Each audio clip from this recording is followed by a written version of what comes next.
Bonjour à tous, donc deuxième vidéo, deuxième tutoriel en vidéo pour Sciences Équines, toujours sur Zotero.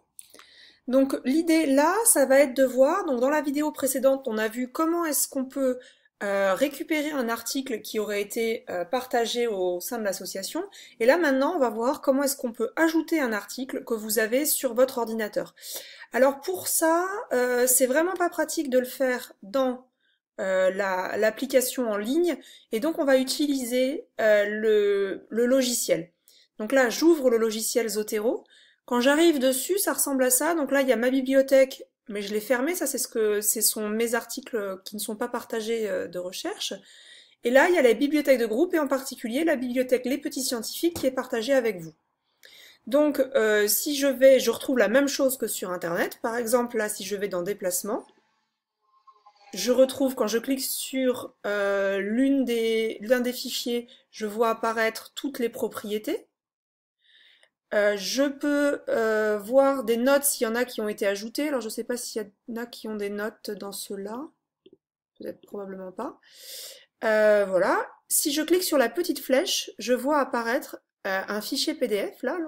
Et donc ça, c'est le fichier qui a été ajouté avec.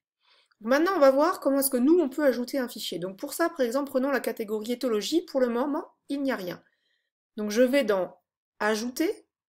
Et là, si les 5 premières catégories, c'est pour ajouter des références à la main et sans mettre le fichier PDF ou en le mettant après, c'est pénible. Ce qui est très bien pour le groupe, c'est stocker une copie du fichier.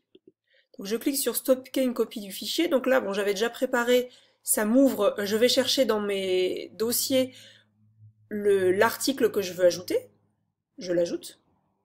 On le voit qui apparaît. Pour le moment, les seules informations, c'est le nombre de pages et quand est-ce qu'il a été modifié. Ce qu'il y a de très intéressant avec Zotero, c'est qu'il peut récupérer automatiquement toutes les informations comme l'auteur, la revue, etc. pour nous permettre de classer facilement l'article. Donc pour ça, vous faites clic droit et dans clic droit, vous allez sur récupérer les métadonnées du PDF. Si vous avez récupéré l'article de façon correcte, normalement, ça doit marcher. Ça vous dit alors il faut être connecté à Internet pour pouvoir faire ça, je crois, ou même pas, je sais plus. Ça vous dit, il a récupéré toutes les informations et vous voyez qu'ici est apparu un paquet d'informations. C'est un article de revue, le titre, les auteurs, dans quoi ça a été publié, PLOS ONE, volume numéro 10, c'est le numéro 5, en 2015. Il y a un titre abrégé, l'URL pour le retrouver, enfin tout apparaît. Vous avez ici, du coup, le PDF qui a été ajouté. Alors là, on voit que ça tourne.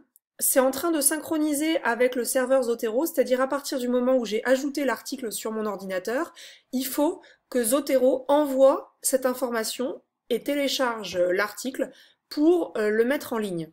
Et pour que ça apparaisse dans les logiciels, dans les Zotero des autres membres de l'association. Donc si on va sur Internet, là qu'on va sur éthologie, ça y est, il est apparu, il est ici.